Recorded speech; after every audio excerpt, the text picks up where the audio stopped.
Halo, selamat malam semuanya. Assalamualaikum warahmatullahi wabarakatuh. Selamat malam, Pak. Malam, Pak. Malam, Pak. Ya, Mahira, angkat tangan apa mau bicara? Ada yang mau di...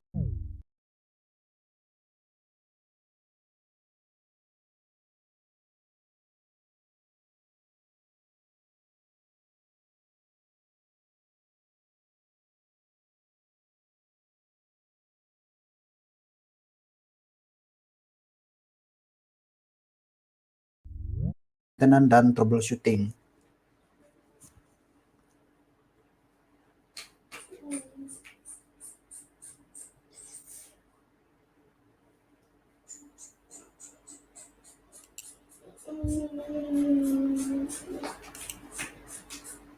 Oke, layar saya nampak?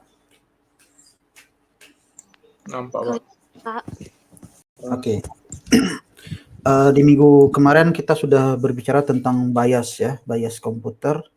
Minggu sebelumnya juga kita sudah membicarakan tentang chipset, dan sebelumnya kita sudah membicarakan tentang perakitan komputer.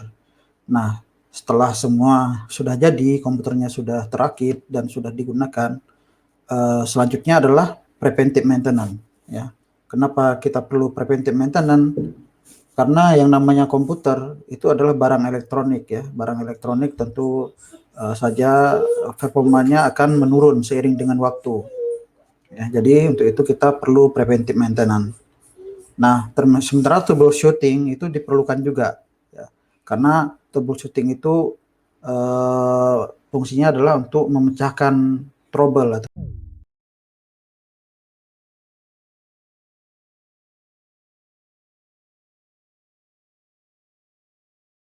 bagaimana ini ya, kita lakukan apa saja yang perlu dilakukan agar komputer tersebut tidak akan kena masalah ataupun menurun performanya kalau kita bicarakan tentang server ya. Nah, di sini perlu sekali kita jaga gitu. Nah, yang namanya preventive maintenance ini pasti ada jadwalnya ya. Jadi semua kita jadwalkan. Misalnya dalam 3 bulan sekali kita harus mengecek semua komputer ya, dan lain sebagainya. Sementara troubleshooting itu dilakukan pada saat ada masalah.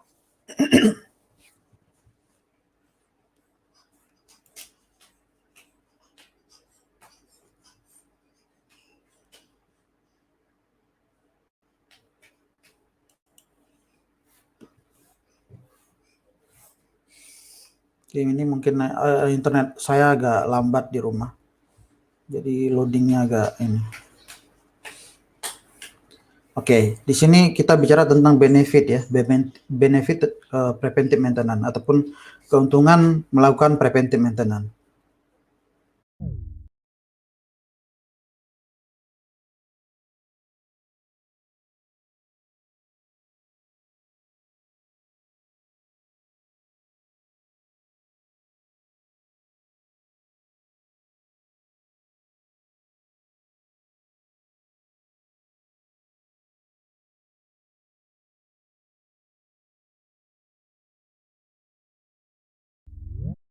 Ya. Misalnya komputer-komputer yang ada di lapangan lah bisa kita bilang di sini. Ada perusahaan-perusahaan seperti perusahaan developer misalnya, ataupun perusahaan tambang ya, ataupun perusahaan-perusahaan kalangan kapal misalnya, yang mana ada unit-unit komputer di lapangan. Nah, ini memerlukan perhatian yang lebih dibandingkan komputer-komputer yang ada di office atau di kantor. Ya. Faktor yang kedua adalah penggunaan komputer itu sendiri. Ya, misalnya network yang trafiknya tinggi, ya, seperti jaringan-jaringan di sekolah, ya, itu biasanya membutuhkan tambahan scanning, ya, ataupun pemindaian, ya, membutuhkan pemindaian yang lebih untuk menghapus program-program yang yang dianggap bisa merusak sistem komputernya sendiri, ataupun menghapus file-file yang tidak dibutuhkan. Ya, kita bisa lihat di komputer-komputer publik misalnya, ya, itu perhatiannya harus lebih lagi gitu. apalagi komputer yang bisa bebas digunakan, misalnya colok USB, siapa aja bisa mencolok USB ya. Itu perlu dilakukan scanning setiap saat ataupun dalam jadwal yang sudah ditentukan. Nah, preventive maintenance yang regular ataupun yang terjadwal itu bisa mereduksi ataupun mengurangi masalah hardware ya yang potensial. Ya, seperti komputer downtime misalnya, ataupun biaya perbaikan ya, dan kerusakan perangkat lainnya. Kemudian preventive maintenance yang regular juga bisa mengimprove data protection ya, ataupun mengimprove atau meningkatkan perlindungan data ya, dan juga bisa meningkatkan umur dari perangkat itu sendiri serta lebih kestabilitas perangkat itu sendiri. Dan yang terakhir yang paling utama ya, yang paling concern para bos-bos di perusahaan itu biasanya adalah save money ya, menghemat uang. Jadi para bos-bos ini kalau komputer jarang rusak ya, pekerjaan lancar semuanya, jadi dia happy ya, dan uangnya bisa tersimpan ya, tidak perlu banyak mengeluarkan biaya.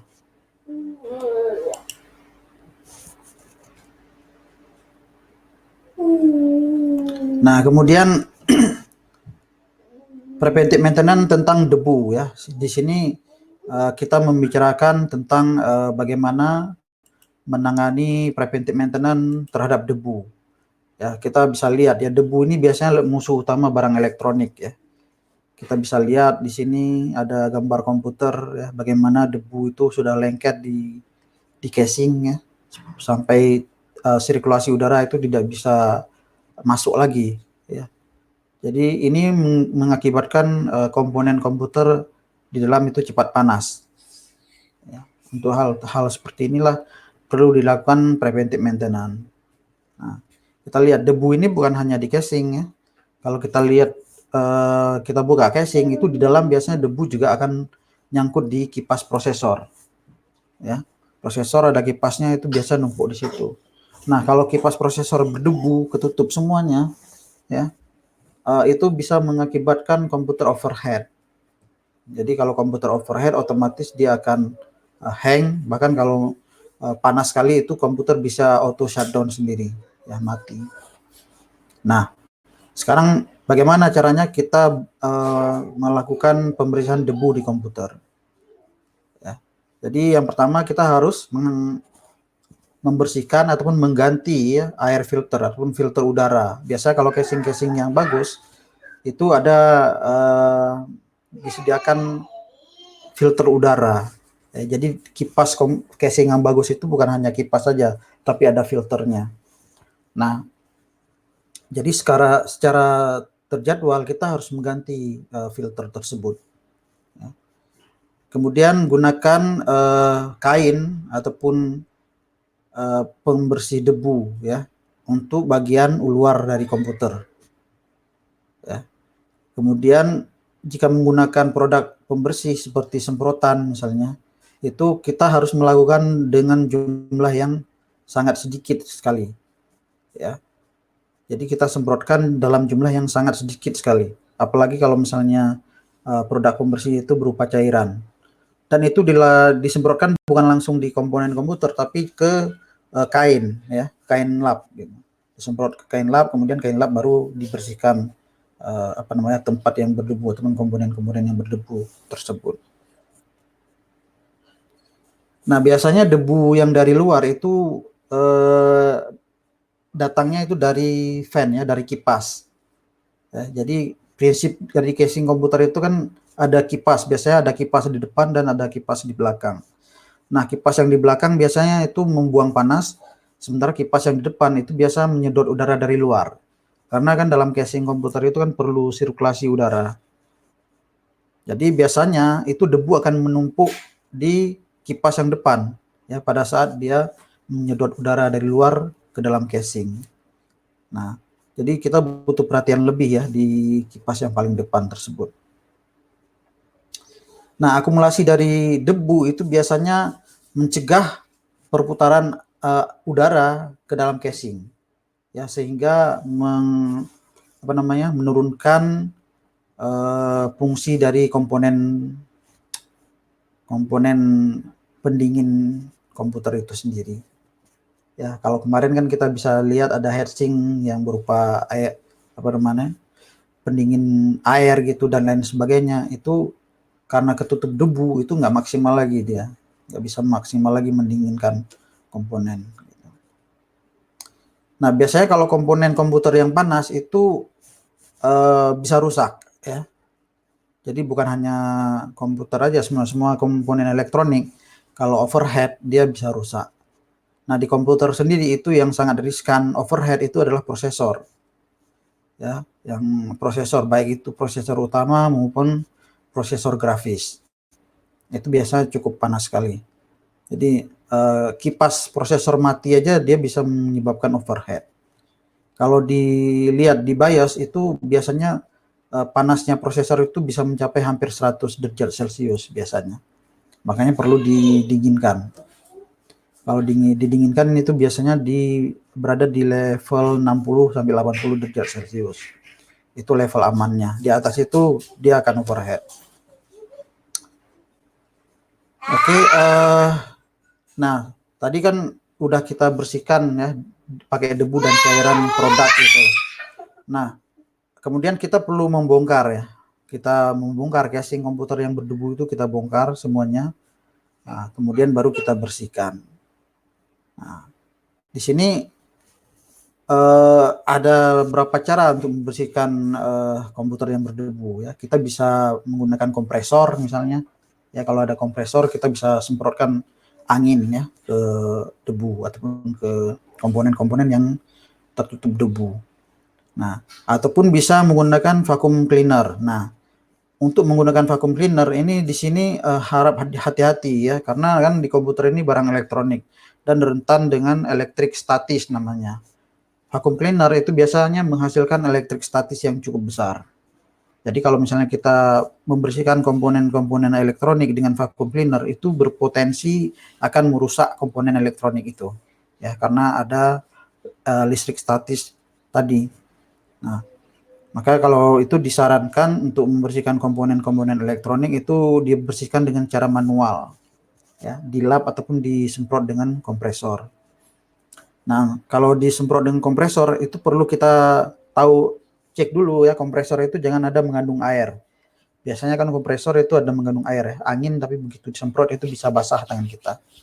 Nah, itu harus dipastikan bahwa angin yang keluar dari kompresor itu harus kering ya. Tidak boleh ada air ataupun zat cair lainnya.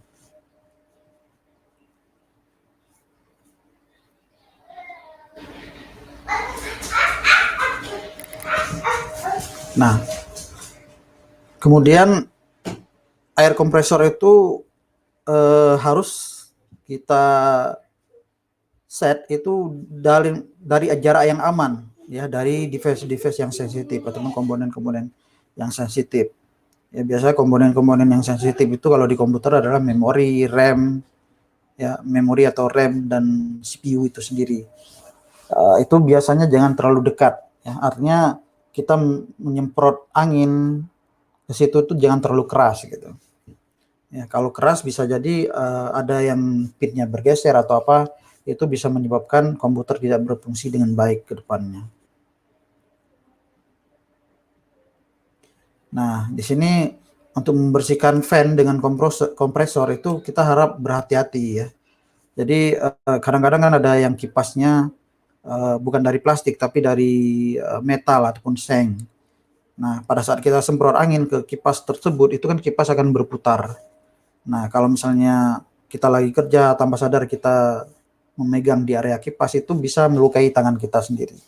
Untuk itu pada saat kita membersihkan kipas itu kita harus memegang ya. Memegang salah satu kipas baru kita semprot gitu, agar kipasnya tidak berputar. Sehingga tangan kita aman, tidak terluka. Karena kan pada saat kita berbicara tentang membersihkan CPU komputer ini kan semua barangnya dari seng ya. dari aluminium dan metal dan lain sebagainya, dan pasti tajam, bisa melukai tangan.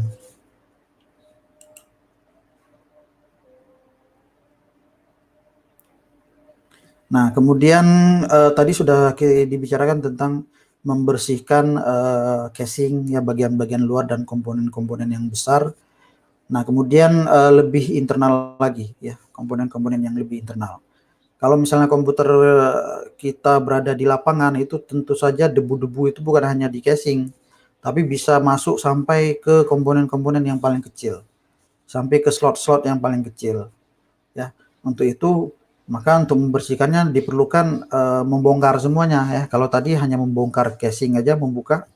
Nah, kalau misalnya in case semua debu sudah masuk sampai ke komponen yang paling kecil, maka mau tidak mau kita harus membongkar semuanya, ya. Jadi yang pertama adalah CPU, ya. Kita harus membongkar CPU dan heatsinknya tentu saja. Nah, di sini untuk membongkar CPU itu pastikan yang pertama kali adalah komputer harus mati, ya, tidak boleh hidup.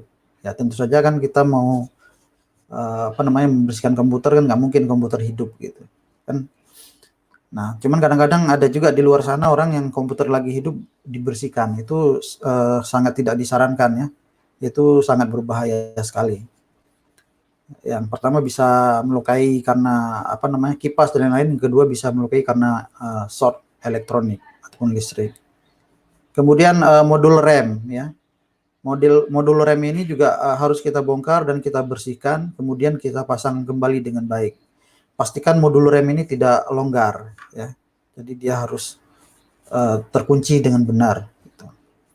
Kemudian device storage, ya, storage device ataupun hard disk. Nah, ini yang perlu diperhatikan adalah pada saat kita bongkar hard disk itu semua kabel itu harus terkonek dengan bagus, ya, dengan benar, gitu.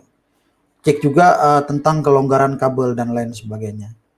Nah, kalau hard disk yang model lama itu biasa ada jumper, ya. Kita harus set juga mana hard disk yang primary, mana hard disk yang secondary. Kalau hard disk yang sekarang ini biasanya udah auto jumper. Kalau hard disk yang lama yang masih menggunakan konektor patah itu biasanya ada jumper, ya, untuk mengeset mana yang primary, mana yang secondary. Kalau misalnya di komputer kita itu memiliki lebih dari satu hard disk. Nah, kita harus cek juga hard disk itu harus tidak ada getaran, ya, pada saat dihidupkan. Artinya pada saat kita hidupkan komputer itu nggak ada bunyi-bunyi aneh gitu di hard disk pada saat hard disk bekerja. Ataupun lebih gampangnya pada saat kita goyang-goyangkan hard disk itu tidak ada bunyi kletak-kletok gitu, ya, istilahnya, ya. Jadi kalau pada saat kita goyang hard disknya udah bunyi kletak-kletok, itu artinya ada komponen yang sudah longgar di dalam. Dan itu biasanya hard disk yang sudah seperti itu umurnya tidak akan lama lagi. Jadi kita harus siap-siap membackup data dan lain sebagainya. Kemudian screw, ya. Nah, pastikan juga baut-baut semuanya, ya. Baut-baut semuanya itu tidak ada yang longgar dan juga tidak ada yang mengenai komponen elektronik. Ya, kadang-kadang ada baut yang lebih, ya, panjang, misalnya kena motherboard misalnya. Itu bisa merusak motherboard. Kemudian adapter card, ya, tentu pastikan setelah dibongkar adapter card ini juga terpasang dengan baik, ya, dan dengan pada tempatnya masing-masing, gitu. Jangan salah pasang, ya. Dan pastikan juga slotnya itu sudah bersih dari debu dan lain sebagainya. Kemudian kabel juga harus diperhatikan, ya. Kita harus lihat kabel-kabelnya apakah masih dalam kondisi yang masih bagus, ya. Tidak ada kabel yang sudah misalnya terkelopek-kelopek, ya, ataupun tidak ada kabel yang sudah terbuka, ya. Jadi harus benar-benar kita perhatikan. Kenapa? Ini kabel ini kan berhubungan dengan listrik biasanya, ya. Kalau kabel dari luar, dari listrik ke CPU itu biasanya berpotensi konslet. Ya, kalau misalnya kabel dalam CPU ataupun kabel yang kecil-kecil itu berpotensi juga konslet dan bisa merusak komponen komputer. Kalau yang di luar tadi konslet itu bisa mencelakakan orang lain ataupun mencelakakan pengguna. Kemudian selanjutnya power device, ya. Power device ini setelah dibongkar kemudian dipasang kembali itu kita harus perhatikan apa namanya, voltase ya, soket voltase. Kadang-kadang tanpa sengaja pada saat kita bongkar kan berubah dari 220 volt menjadi 110 volt gitu. Nah, pada saat setelah dipasang itu kita pastikan kembali bahwa set apa namanya, tombolnya itu ataupun soketnya itu sudah balik kembali ke 220 volt ataupun ke voltase yang disupport oleh negara tempat komputer itu berada. Nah, kalau misalnya komputer itu terhubung ke UPS, pastikan juga UPS itu baterainya masih dalam kondisi bagus ya. Jadi baterainya sudah tidak soak, masih belum soak itu. Nah, tanda baterai sudah soak itu biasanya pada saat listrik dimatikan itu biasanya langsung drop. Artinya si UPS ini tidak bisa mempertahankan komputer hidup ya. Jadi sama dengan komputer yang UPS-nya sudah rusak itu sama dengan komputer yang terhubung ke power langsung ataupun ke listrik langsung. Begitu listrik mati, komputer akan mati. Nah, kalau misalnya UPS-nya masih bagus, itu seharusnya pada saat listrik mati, itu UPS masih bisa mensupport power ke komputer. Artinya komputer masih hidup gitu. Nah, yang selanjutnya yang terakhir adalah keyboard dan mouse. Nah, ini biasanya kita membersihkannya menggunakan angin ya, ataupun pakai kompresor. Karena biasanya kan di sela-sela keyboard itu banyak debu biasanya di situ. Ya, apalagi yang suka ngemil itu biasanya remah-remah makanan itu akan ada di situ semuanya. Jadi itu yang harus diperhatikan.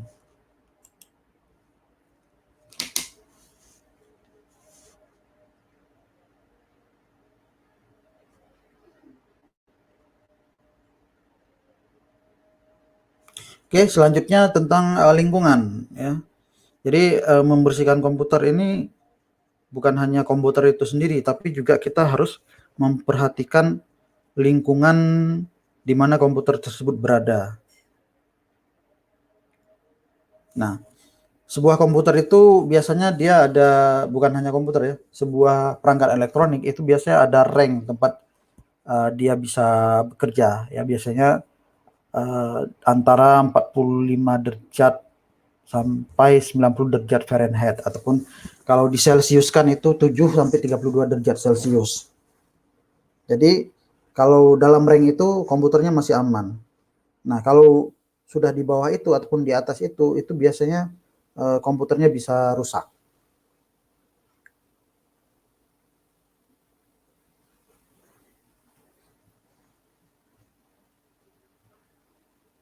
Jadi pastikan juga aliran udaranya itu lancar ya. Jadi sebuah komputer itu ditempatkan di aliran udara yang lancar. Jadi jangan di keep misalnya di ruangan yang perputaran udaranya tidak lancar. Misalnya di ruangan yang terlalu pengap gitu. Itu berpotensi bisa merusak komponen elektronik di komputer. Kemudian kelembapan ya, kelembapannya juga harus di-set antara 10 sampai 80%. Artinya tidak boleh terlalu kering dan tidak boleh juga terlalu lembab. Biasanya kalau tempat itu terlalu lembab itu biasanya timah-timah di komponen elektronik itu akan lepas. Ya, bisa kita tandain misalnya kalau timah-timah di komponen elektronik lepas itu artinya sebuah ruangan itu kelembapannya itu lebih dari 80%.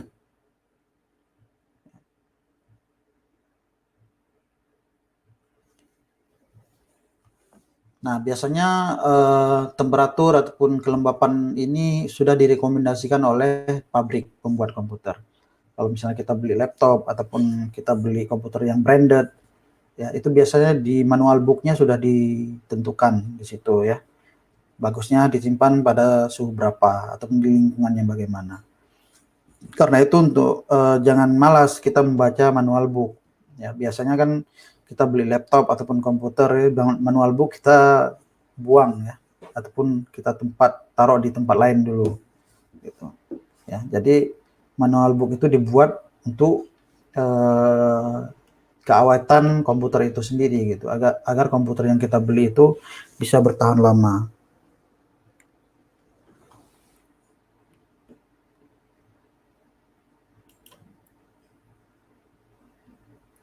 Nah, kalau tadi kita sudah berbicara tentang hardware ya, cara preventive maintenance di hardware. Nah, sekarang kita masuk ke preventive maintenance di software. Nah, bukan hanya hardware saja, software juga harus kita lakukan preventive maintenance. Nah, apalagi kalau komputer yang menggunakan sistem operasi Windows ya, itu benar-benar harus dijaga benar ya Windows-nya. Yang pertama kita harus tahu harus mengikuti ya polisi pada company ataupun SOP yang sudah ditetapkan oleh perusahaan. Biasanya semua perusahaan itu sudah menetapkan SOP bagaimana software-software komputer yang harus diinstal di komputer di kantor, di sebuah kantor tersebut gitu. Ya, biasanya sudah ada IT policy namanya, ya, disebut dokumen IT policy. Dan IT policy ini harus disetujui oleh seluruh individu yang bekerja di perusahaan tersebut. Ya. Jadi biasanya kalau karyawan pertama kali diberikan laptop ataupun komputer itu diminta menandatangani sebuah dokumen ya, bahwa setuju mengikuti polisi yang sudah ditetapkan.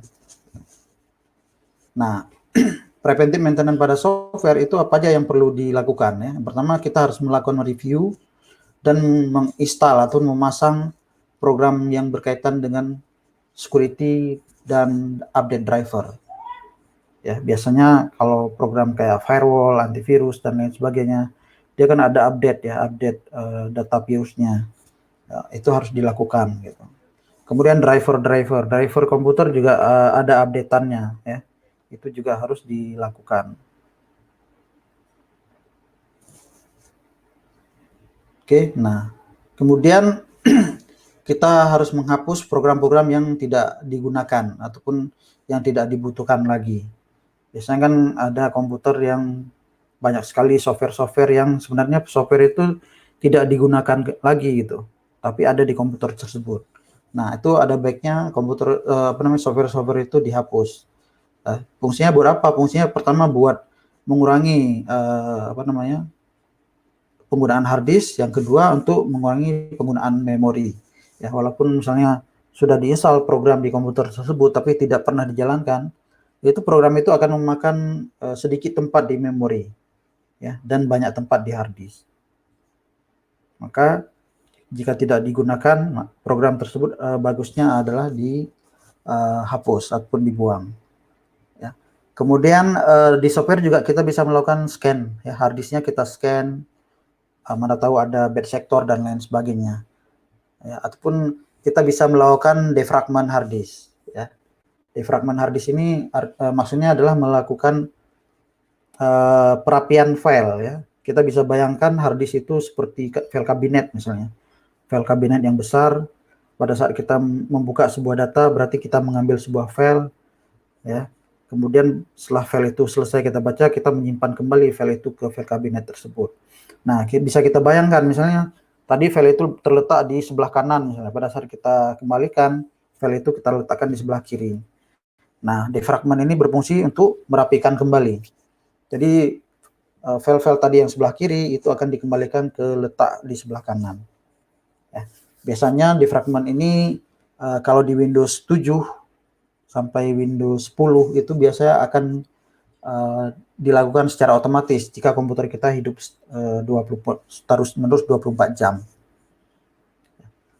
Kalau komputer yang Windows XP itu harus dilakukan secara manual ataupun dilakukan sendiri. Nah, kalau misalnya komputer kita tidak hidup 24 jam, itu juga harus dilakukan manual. Nah, defragment ini sebaiknya dilakukan setiap 2 atau 3 bulan sekali. Ya. Efeknya apa? Efeknya komputer kita bisa lebih cepat kalau sudah dilakukan defrag. Karena file-filenya sudah rapi kembali.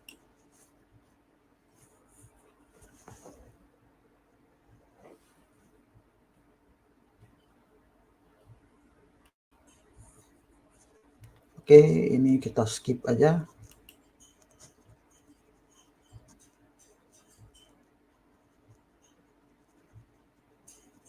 Nah, di sini kita bisa lihat ya. Ini troubleshoot tentang troubleshoot komputer. Oke, sebelum kita bahas tentang troubleshoot, ada yang mau ditanyakan tentang preventive maintenance tadi? Ada pertanyaan?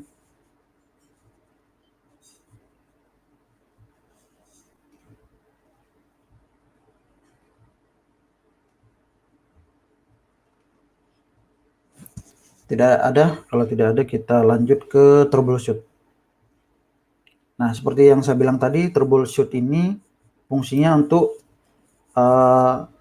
mengatasi masalah. Ya, kalau misalnya komputer kita bermasalah, kemudian kita lakukan troubleshoot, ya, untuk mencari ataupun memperbaiki masalah tersebut.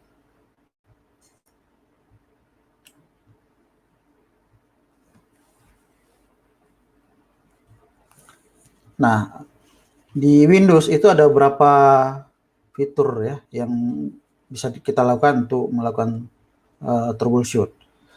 Ya, yang pertama kita bisa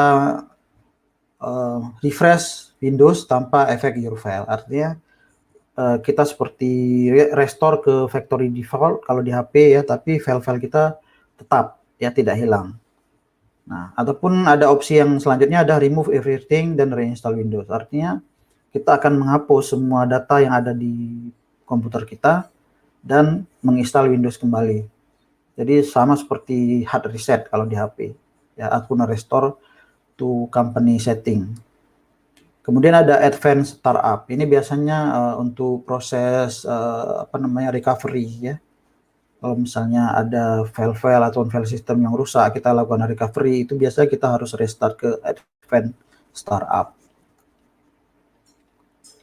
Nah, troubleshoot ini juga sebelum melakukan troubleshoot itu kita harus melakukan backup data terlebih dahulu karena kita tidak tahu apa yang terjadi pada saat kita melakukan troubleshoot. Nah, yang paling penting pada saat kita melakukan troubleshoot itu harus ada dokumentasinya. Ya, harus ada dokumentasinya. Jadi, kalau di perusahaan itu, pada saat kita men-troubleshoot sebuah komputer, ataupun pada saat seorang user melaporkan ada komputer yang bermasalah, maka kita harus, ataupun si user ini, dia harus mengisi, bahkan tiket sekarang itu ada yang sudah dibuat sistem tiket namanya. Nah, si IT technician tadi dia akan bekerja berdasarkan tiket tersebut. Nah, di tiket itu tercatat ya, masalahnya apa, keluhannya apa, dan yang dilakukan sama si IT apa ya pada saat melakukan pada saat melakukan troubleshoot. Ya, untuk backup data juga di sini harus dicatat juga ya. Pada saat kita melakukan backup data itu kita harus melakukan pencatatan ya. Yang pertama adalah yang perlu kita catat itu tanggal kapan backup terakhir ya. Jadi kapan terakhir data di backup kita harus catat. Kemudian kita harus mencatat isi yang kita backup itu apa aja. Kemudian kita harus mencatat juga tentang integritas data. Ya, integritas data. Kemudian kita harus mencatat juga apakah semua data di backup di media ataupun di mana. Media backup ini banyak ya, ada tape, ada hard disk, ya, ada external hard disk dan lain sebagainya. Ini juga harus kita catat semuanya. Ya, jadi kita nanti pada saat kita membutuhkan data itu lagi, kita bisa merujuk ke dokumen gitu pada saat kita mau restore. Ya, misalnya sebuah data di perusahaan gitu, misalnya perlu data yang udah hilang misalnya, tapi data itu setahun yang lalu. Nah, dengan ada catatan-catatan tadi, kita nggak perlu bongkar-bongkar pasang hard disk satu persatu untuk mengecek data itu, ya. Tapi kita bisa merujuk ke dokumen dan dari situ nanti akan ketahuan, oh ternyata ini ada di hard disk backup yang nomor sekian gitu. Jadi lebih gampang.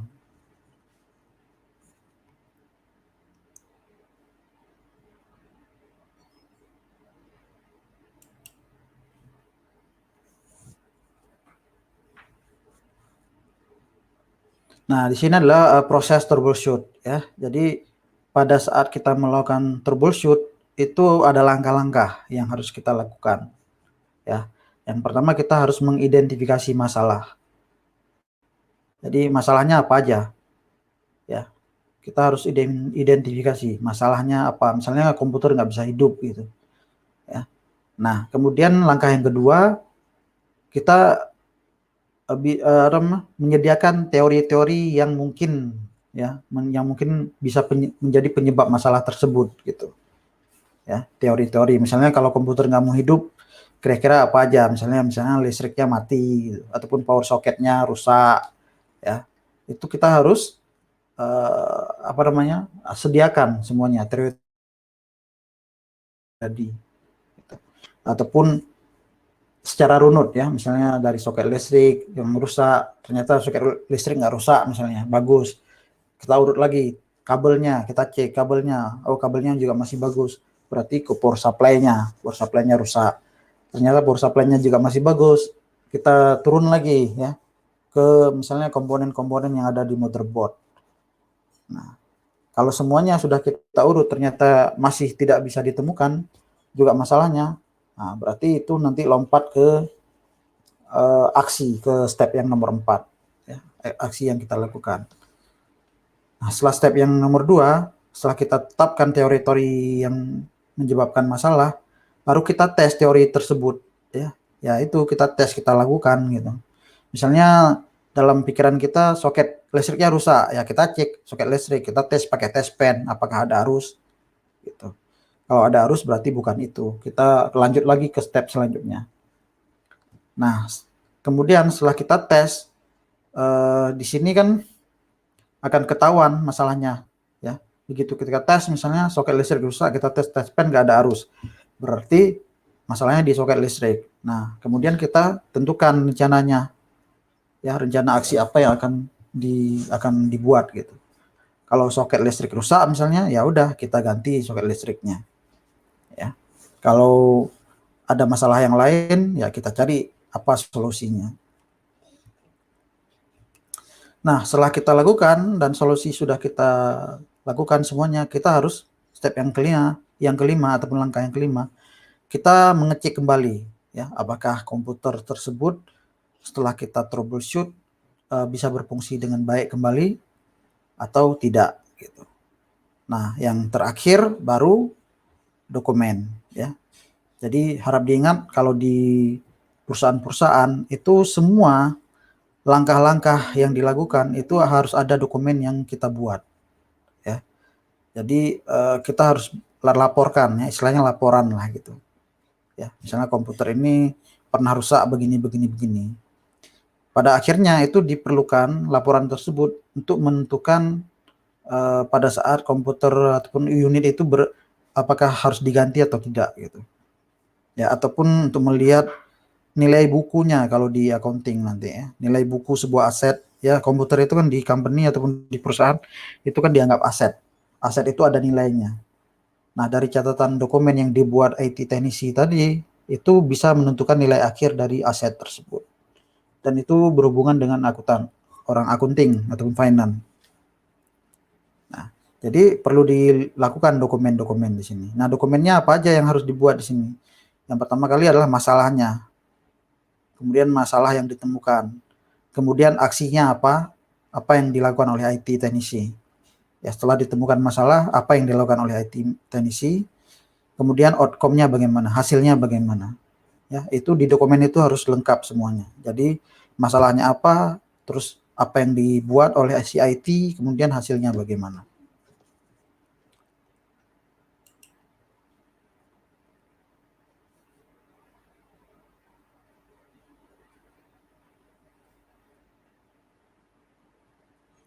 Nah, pada saat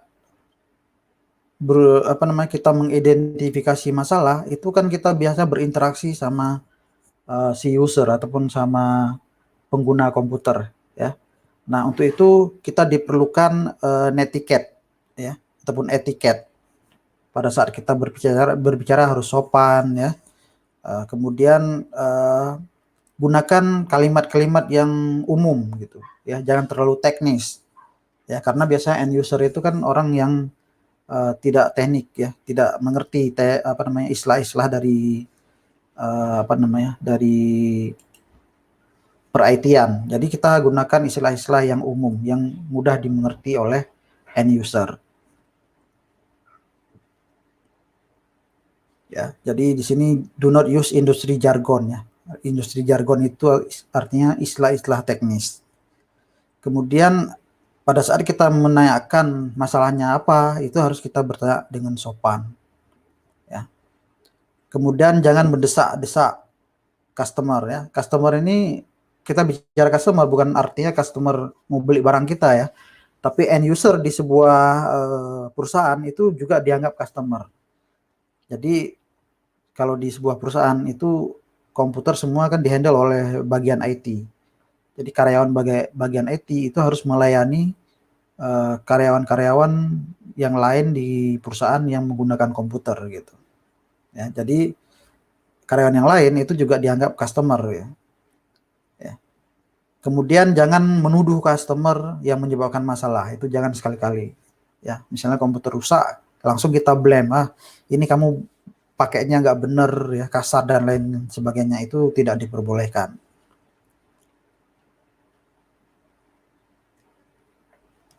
Nah, pada saat kita menanyakan tentang masalah itu pastikan ya open ended, artinya jelas satu masalah ya apa gitu. Satu masalah ya. Jangan dicampur adukkan dengan yang lain-lain gitu. Ya, misalnya kita lagi nanya kenapa komputernya, kemudian masuk lagi masalah ikan cupang karena lantaran misalnya karyawan tersebut kita kenal gitu. Jadi pada saat kita bekerja itu benar-benar fokus, benar-benar yang kita tanyakan adalah masalah komputer, ya bukan masalah yang di luar.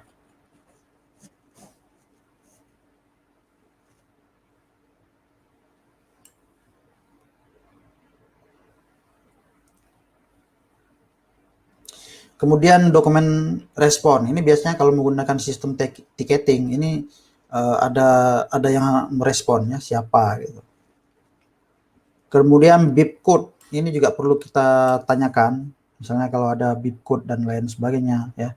Dari situ kita bisa tahu masalahnya apa gitu.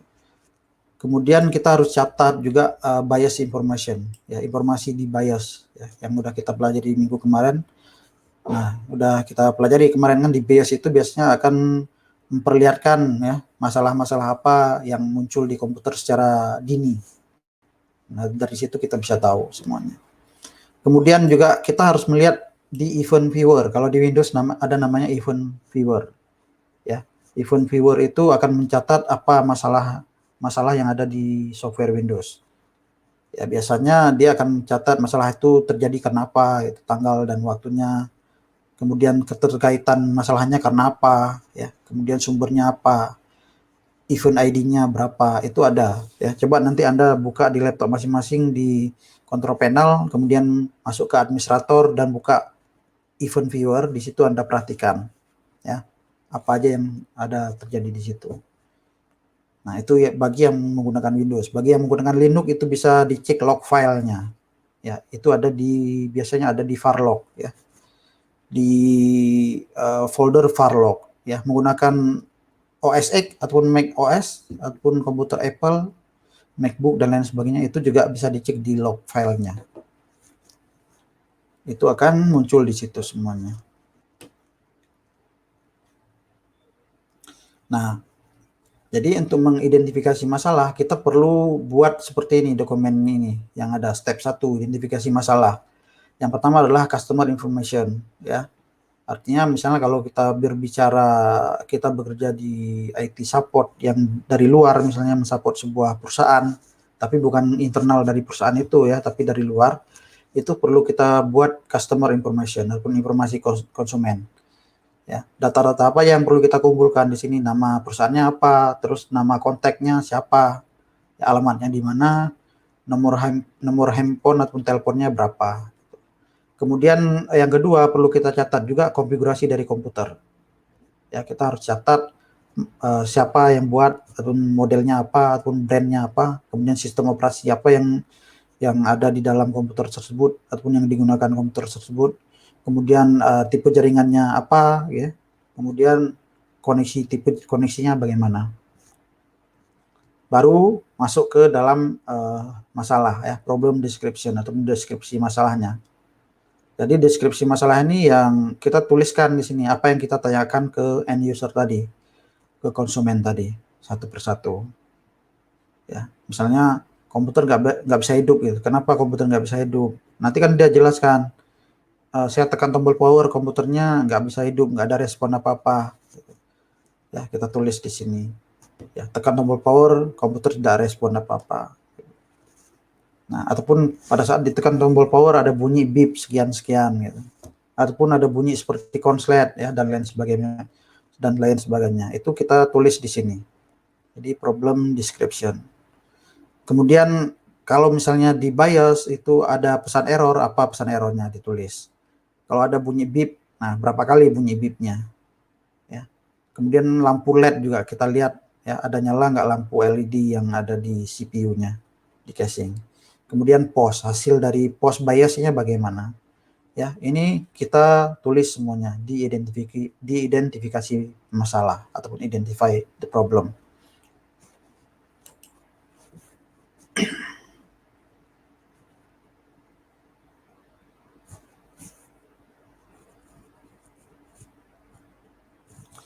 Nah, oke, ini kita skip. Kemudian langkah kedua ya, menentukan teori yang bisa penyebab dari masalah. Ya, di sini kita lihat, kita tulis misalnya teori yang ada di kepala kita, misalnya kalau komputer nggak bisa hidup itu device is power off ya, sudah dimatikan. Jadi power switch di outlet juga sudah dimatikan ya. Soldier protector juga sudah dimatikan. Kemudian eksternal kabel itu bisa longgar ya. Kita tulis misalnya kalau kabelnya longgar gitu, kita tulis di situ. Kemudian no bootable disk ya, in designer boot drive itu kita tulis juga. Komputer nggak bisa hidup kan bisa jadi kan boot harddisknya ada tapi tidak ada bootable-nya ya. Bootable artinya tidak bisa di boot gitu. Nah, ataupun bisa jadi ada kesalahan di boot order di BIOS misalnya. Di BIOS kita misalnya yang di boot pertama kali bukan hard disk tapi misalnya USB gitu. Ya. Jadi ini adalah teori-teori yang bisa kita tetapkan di masalah tersebut gitu. Nah, dalam contoh di sini adalah misalnya masalahnya adalah komputer tidak bisa hidup. Ya. Ini kita tuliskan semuanya.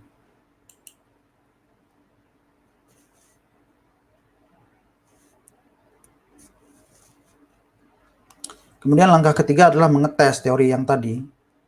Ya, jadi teori-teori yang udah kita buat tadi kita tes satu persatu seperti yang sudah saya jelaskan tadi. Ya, yang langkah per langkah.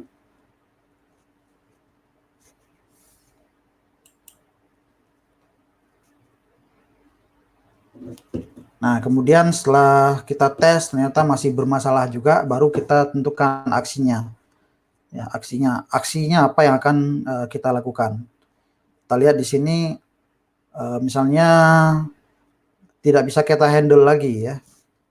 Misalnya komputer mati, udah kita kotak-atik, kita perbaiki, kita troubleshoot juga nggak mau hidup. Jadi aksinya adalah kita membawa komputer tersebut ke authorized dealer ataupun ke vendor ya, ke vendor yang sudah disertifikasi oleh brand si komputer tersebut gitu. Nah, di sini kan banyak aksi yang bisa kita lakukan misalnya. Kalau masalahnya bukan komputer mati, misalnya masalahnya Windows-nya hang ataupun ada program yang nggak bisa jalan, itu bisa kita lakukan kita lihat FAQ manufacturer di website official dari komputer tersebut ataupun dari software tersebut. Ataupun bisa kita cek di grup-grup yang ada di internet ya, di online forum dan lain sebagainya. Ya, kalau masalahnya tidak berkaitan dengan hardware ya, masalahnya di software misalnya, itu bisa kita lakukan aksi-aksi seperti itu. Tapi kalau di hardware ya mau tidak mau langkah akhirnya kalau kita nggak bisa fix, kita kirimkan ke apa namanya authorized dealernya ataupun ke service centernya itu.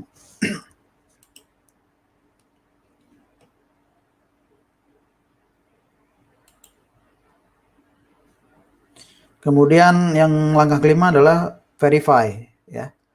pada saat kita sudah perbaiki tadi, kita lakukan verifikasi apakah sudah bisa jalan dengan benar, ya, ataupun masih masalah, ataupun bagaimana, ya, kita verifikasi. Kita tulis laporannya di sini.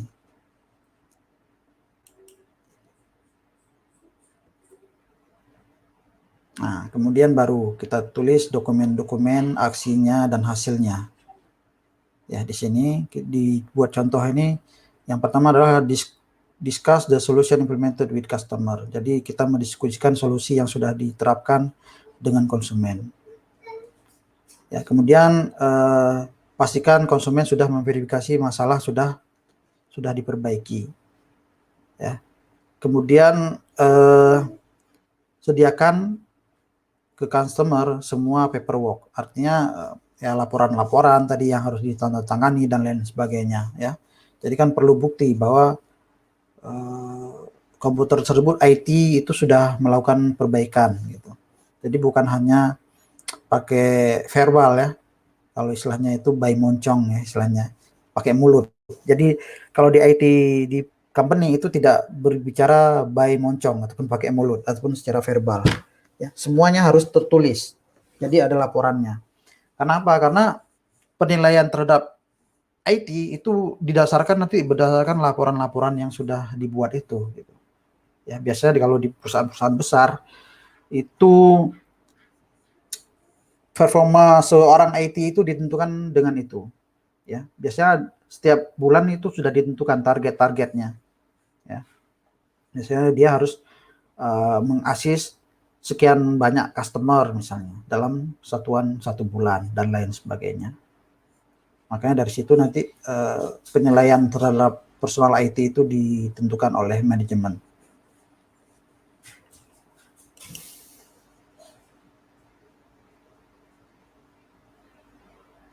Oke. Nah, ini biasanya masalah-masalah PC, ya, yang sering terjadi dan solusinya. Kita lihat di sini biasanya ada masalah hardware yang sering terjadi, itu biasanya tentang storage device, ya. Biasanya storage device itu sering berhubungan dengan kendor, ya. Ada kabel yang kendor ataupun kabel yang salah pasang dan lain sebagainya. Ataupun ada drive yang tidak benar, ya.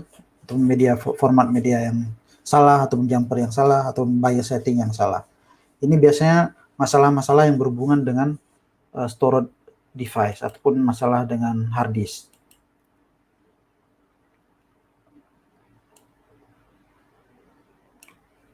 Kemudian masalah tentang motherboard dan komponen-komponen internal. Ini biasanya masalahnya dengan kabel lagi tadi, ya, masalah kabel yang longgar dan lain sebagainya, ataupun bisa jadi dengan komponen yang rusak, ya, ataupun driver yang tidak tepat, ataupun ada file-file driver yang tidak terupdate. Selanjutnya ada yang masalah berhubungan dengan power supply.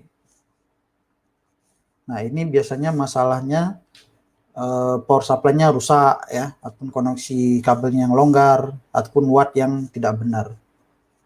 Ya, watt yang masuk ke dalam power supply itu tidak sesuai misalnya.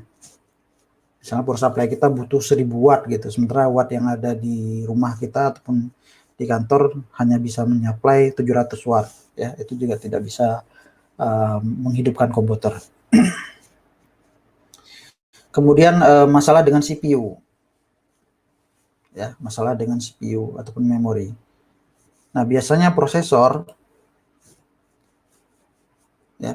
atau memori itu sering terjadi pada saat salah menginstalasi, ya. Pada saat kita menginstal prosesor atau memorinya itu salah, gitu. Dan itu menyebabkan prosesor dan memori itu menjadi rusak. Ataupun bisa jadi juga setting di BIOS-nya tidak benar, ataupun ventilasi ataupun sistem pendinginnya yang rusak, ya, sehingga menyebabkan panas ataupun overheat. Ataupun terjadi juga dengan masalah compatibility. Ya, misalnya prosesor ini ternyata tidak cocok disandingkan dengan motherboard ini, gitu, ya. Jadi masalah-masalah tentang CPU dan memori seperti itu biasanya. Kemudian display ya, masalah-masalah yang berhubungan dengan display itu biasanya setting yang tidak benar. Kemudian bisa jadi juga koneksi kabel yang longgar ya. Dan selanjutnya bisa terjadi juga karena driver yang rusak ataupun tidak tepat gitu. Ini display ini kita bicara tentang graphic card ya, bukan monitor tapi graphic card.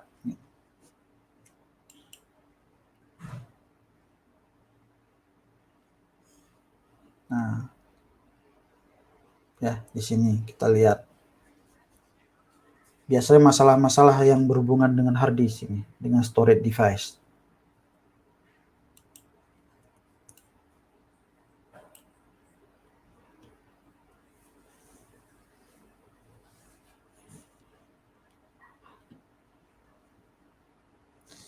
Ini biasanya komputer tidak bisa mendeteksi hard disk. Ya. Biasanya masalahnya adalah kabel yang longgar ya, data kabel yang longgar, jumper yang tidak benar ya, ataupun hard disknya sudah rusak ya, ataupun setting BIOS-nya yang tidak tepat. Nah, solusinya biasanya itu yang kabel ini kita ketatkan kembali kabelnya. Sementara yang masalah jumper kita reset kembali. Sementara kalau hard disknya rusak kita ganti dengan hard disk yang baru. Ya, kalau masalah di BIOS kita reset BIOS-nya. Nah, ini kalau misalnya tidak bisa mendeteksi optical drive ataupun CD-ROM dan lain sebagainya. Ya, Anda bisa baca sendiri di sini. Kemudian kalau misalnya komputer tidak bisa mengeluarkan CD.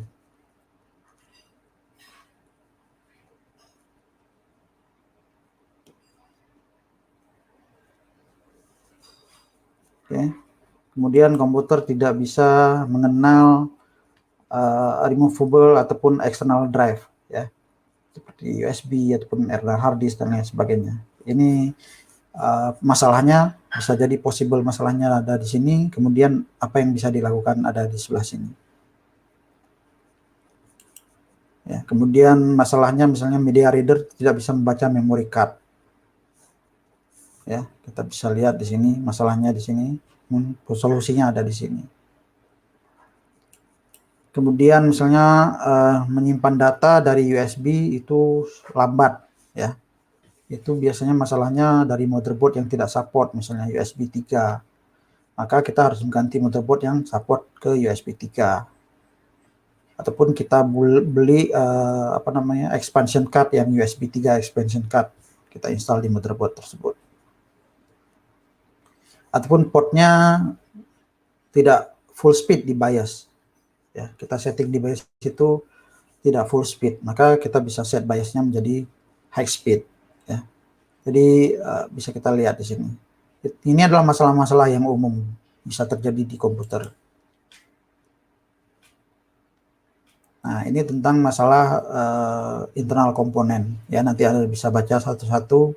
Anda baca masalahnya di sini berhubungan dengan apa, kemudian masalahnya di probable cause, kemudian di solusinya adalah possible solution. Bisa Anda baca satu persatu di sini.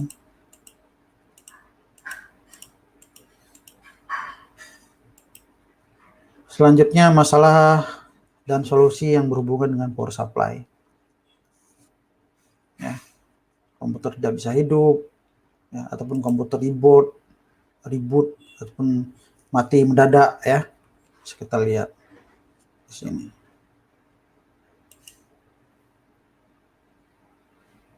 Kemudian masalah-masalah yang berhubungan dengan CPU dan memori.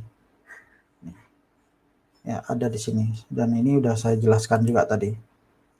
Anda bisa baca satu-satu. Yang tidak bisa bahasa Inggris mungkin bisa buka kamus ya. Satu persatu dilihat.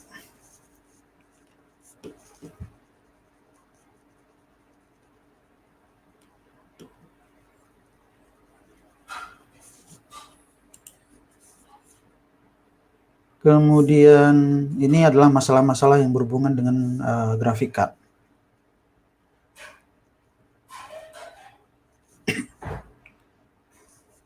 Oke, Anda bisa baca sendiri satu persatu.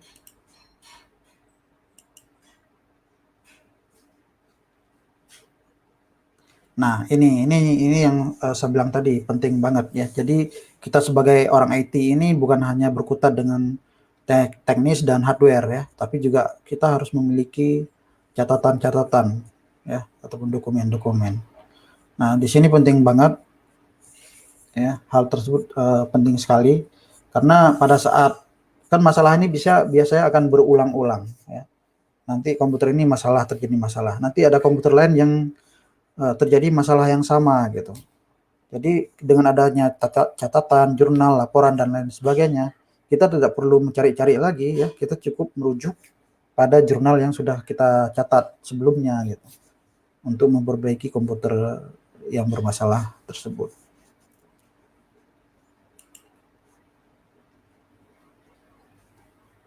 Nah, biasanya kalau referensi di internet itu yang kita cari adalah di Google ya. Biasanya kalau ada masalah langsung buka bah Google ataupun Mbak Bing ya. Bah Google atau Mbak Bing. Kalau search engine-nya Microsoft kan Bing namanya. Ataupun kita mencari news group ya di news group ataupun di website produser ya di website HP misalnya di website Dell, Lenovo dan lain sebagainya.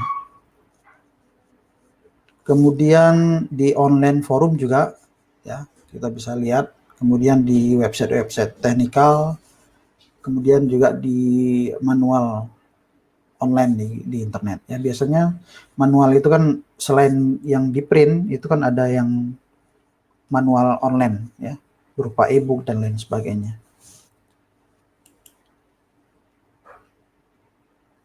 Oke, ini check your understanding, nanti lakukan sendiri aja.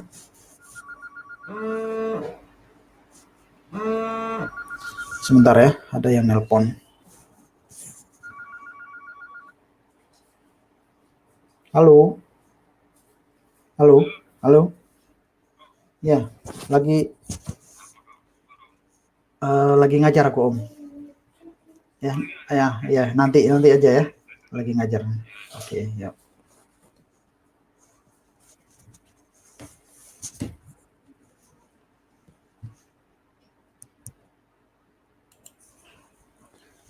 Oke, sampai di mana tadi?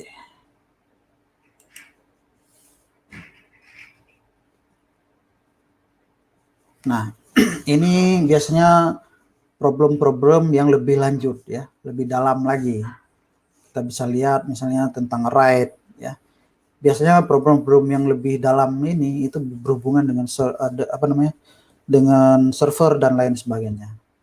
Ya, misalnya RAID yang tidak bisa ditemukan ya. Anda bisa baca di sini ada masalahnya apa kira-kira, kemudian solusinya apa yang harus dilakukan. Dan yang paling sering itu di Windows ini ya, BSOD ya, Blue Screen of Death. Ya, kalau kita bicara di Windows XP dulu ini sering banget nih. BSOD. Ya, Blue Screen of Death. Kalau di Windows 10 sekarang warnanya bukan lagi blue ya. Warnanya bisa pink, bisa red, bisa kuning, macam-macam lah. Jadi ya itu, ini udah terkenal banget ini dengan sistem operasi Windows ya, sehingga membuat orang-orang pengguna Linux ya, pengguna MacBook itu biasanya membuat meme di sini ya, membuat meme yang lucu-lucu tentang BSOD ini. Ya, ini juga tentang prosesor ya, dari prosesor multicore yang kedeteksi cuma satu single core misalnya, berarti ada masalah di sini biasnya, gitu. Bisa dicek biasnya.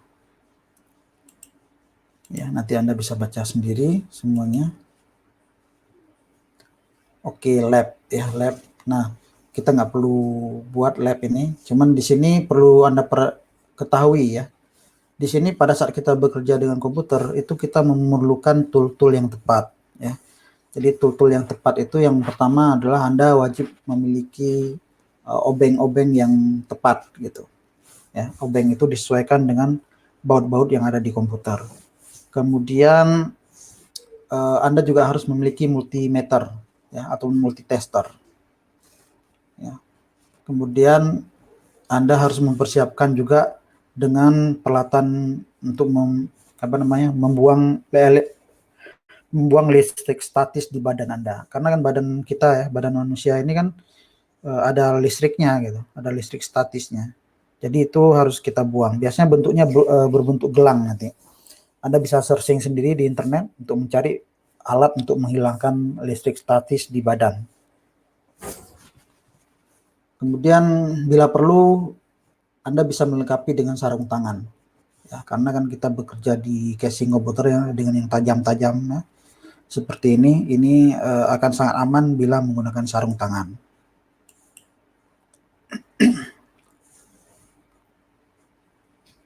Oke, nanti Oke, itu aja materi kita malam ini sudah selesai sampai di sini. Nah, dari preventive maintenance dan troubleshooting ini ada yang mau ditanyakan? Ada pertanyaan?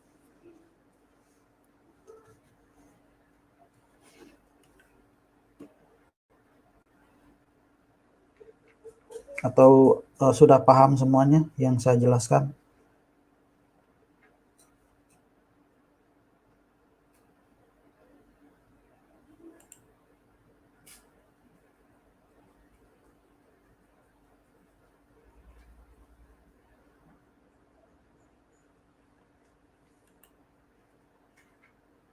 Tidak ada?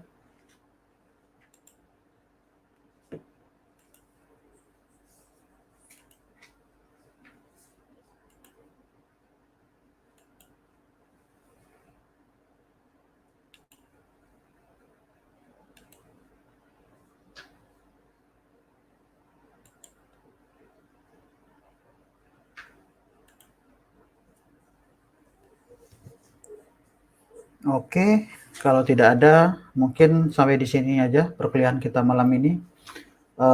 Di learning ada tugas yang untuk praktikum, silakan Anda download dan Anda kerjakan seperti biasa. Ya, jadi kalau misalnya tidak ada saya kasih tugas tambahan, itu berarti tugas yang dari learning aja. Kayak kemarin ada saya kasih tugas tambahan, itu berarti penilaiannya nanti ada nilai tambahnya sendiri juga. Ya. Oke, kalau tidak ada pertanyaan, saya akhiri sampai di sini perkuliahan kita. Lebih dan kurang saya mohon maaf. Sampai ketemu pada Rabu yang akan datang. Saya pamit duluan.